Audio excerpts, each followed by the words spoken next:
IVF treatments పై 20,000 discount. Doctor consultation మరియు ultrasound scan ను ఉచితంగా అందిస్తున్నారు. 49 అంటే సంతానం, 49 అంటే సంతోషం.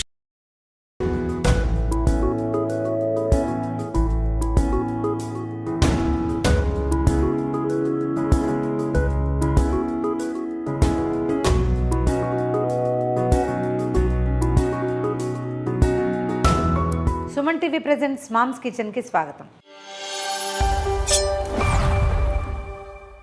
ఎండాకాలపు రెసిపీలు వాటిల్లో మనము సగ్గుబియ్యము, తర్వాత ఏమో పెసరపప్పు ఇలా వాడుకుంటుంటాం, చలవ చేస్తుందని.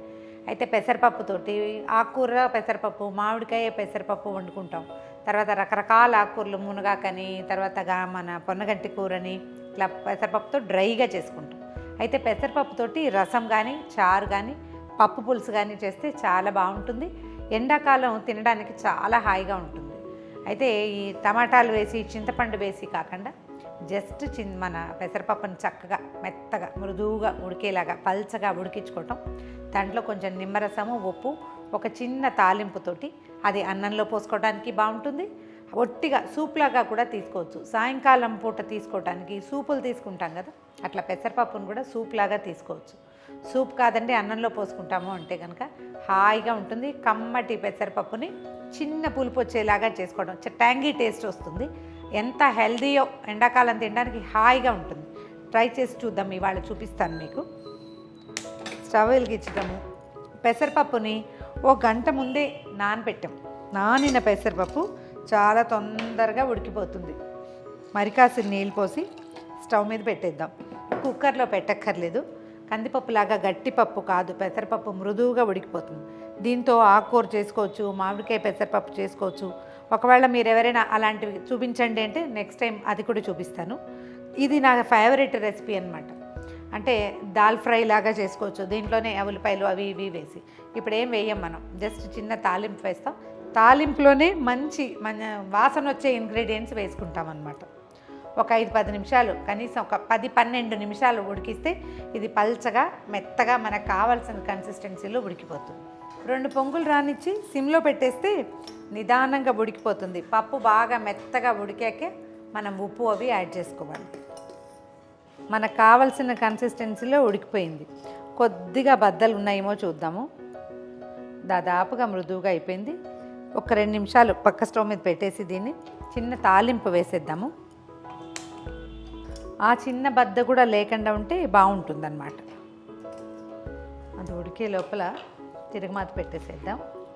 దీని తాలింపుకి ఏంటంటే పెసరపప్పు నెయ్యి కాంబినేషన్ చాలా బాగుంటుందండి. పెసరపప్పుతో మనం తోటకూర వేసుకున్నా, మామిడికాయ వేసుకున్నా కూడా నేతితోటి కనుక తిరగమాత పెడితే ఎక్కువ రుచిగా ఉంటుంది. వాసన వల్లే బాగుంటుంది అండ్ ఆరోగ్యం కూడా అని చెప్తారు. ఒక స్పూన్ నెయ్యి వేస్తే సరిపోతుంది. ఇంకా అంతకంటే తక్కువ కూడా వేసుకోవచ్చు. ఒకవేళ నెయ్యి పనికిరాదు, ఎక్కువ తినకూడదు అని భావిస్తే కనుక. వాసన బాగుంటుందని వేస్తున్నాను అంతే. ఓకే, ఇవి ఉడికే దాంట్లో పెసరపప్పులో కొంచెం ఒక చిటికెడు పసుపు వేద్దాము. కొంచెమే చాలు. నెయ్యి కరగగానే మిరియాలు ఇవి దంచి కూడా వేసుకోవచ్చు. మన ఇంట్లో చాయిస్ని బట్టి. పిల్లలు మిరియం గింజలు కనిపిస్తే తీసి పక్కన పెడతారు. తినలేకపోతారని అనిపిస్తే కనుక పౌడర్ వేయొద్దు. లేదా అలా వేయగలము అని అనుకుంటే కనుక కొంచెం కచ్చాపచ్చగా 2 దెబ్బలు కొట్టి వేస్తే మిరియపు ఘాటు బాగా తెలుస్తుంది. ఒక 1/2 స్పూను మిరియాలు వేగాకే మనం జీలకర్ర వేసుకోవాలి. ఇందులో ఆవాలు అవి వేయం. మిరియాలు, జీలకర్ర, తర్వాత అల్లము, వెల్లుల్లి, ఎండుమిర్చి ఇవి వేసుకోవాలి. ఈ అల్లము, వెల్లుల్లి ఎందుకు వేస్తామంటే ఇవి కలిపి దంచి వేస్తే మాత్రం వాసన వేరేగా వచ్చేస్తుందండి. అట్లా చేయకూడదు. అల్లం ముక్కలు వేరు, వెల్లుల్లి ముక్కలు వేరు. అవి వేగిన ఆ ఫ్రాగ్రెన్స్ చాలా బాగుంటుంది. అరోమా అద్భుతంగా ఉంటుందన్నమాట. మిరియాలు చిటిపట్లాడుతున్నాయి. కొంచెం జీలకర్ర వేసేద్దాము. మనం వేయించిన జీలకర్ర పొడి ఉంటే అది వేసుకోవచ్చు, బాగుంటుంది. ఇవే కారం, ఇంకా ఇందులో వేరే కారం ఏం వేయం మనము. సో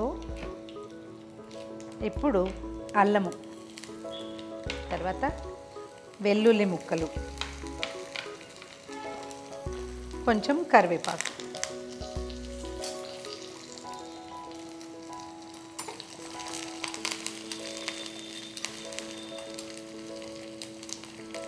పోపు వేగిపోయింది, ఈ పప్పులో పోసేద్దాం దాన్ని.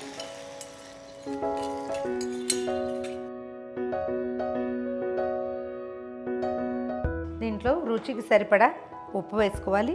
ఒక స్పూను బాతిక పడుతుంది, అంతకంటే వేయక్కర్లేదు. ఉప్పు వేసేయటం, స్టవ్ ఆపేసేయటం. దీన్ని చిక్కగా కనుక చేసుకుంటే మనం రాత్రిపూట చపాతీల్లో కూడా తీసుకోవచ్చు. ఇది నేను పలచగా చేస్తున్నాను ఎందుకంటే ఇది అన్నంలోకి తీసుకునే ఉద్దేశంతో.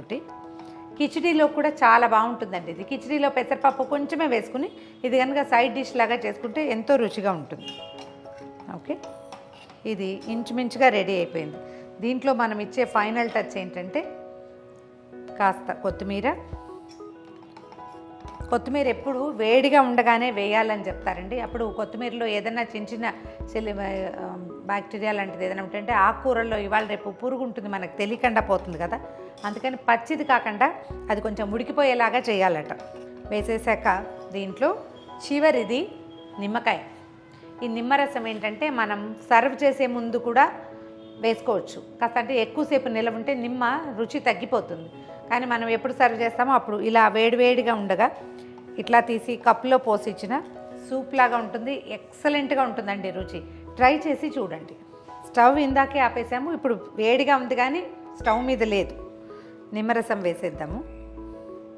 ఇప్పుడు నేను చేసిన ఈ సైజు గిన్నెలో ఇంత పప్పుకి ఒక కప్పు పప్పుకి ఈజీగా ఒక నిమ్మకాయ పడుతుందండి.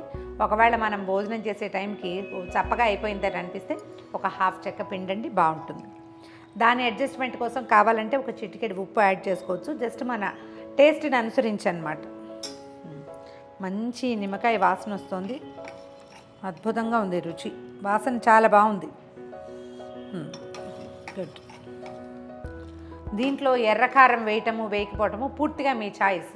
ఇందులో కారం కనుక వేస్తే మనం సూప్లాగా తీసుకోలేకపోతాం. ఇలా ఉంటే కనుక మనం సూప్లా తీసుకోగలుగుతాం. కారం ఆసక్తి ఉంటే వేసుకోవచ్చు.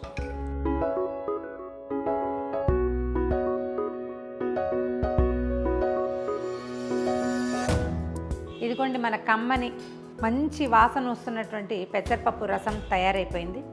ఎలా కావాలంటే అలా సర్వ్ చేసుకోవచ్చు. ఈ వీడియో కనుక మీకు నచ్చినట్లయితే లైక్ చేయండి, షేర్ చేయండి. మరిన్ని ఇంట్రెస్టింగ్ వీడియోల కోసం సుమన్ టీవీకి సబ్స్క్రైబ్ చేసుకోండి.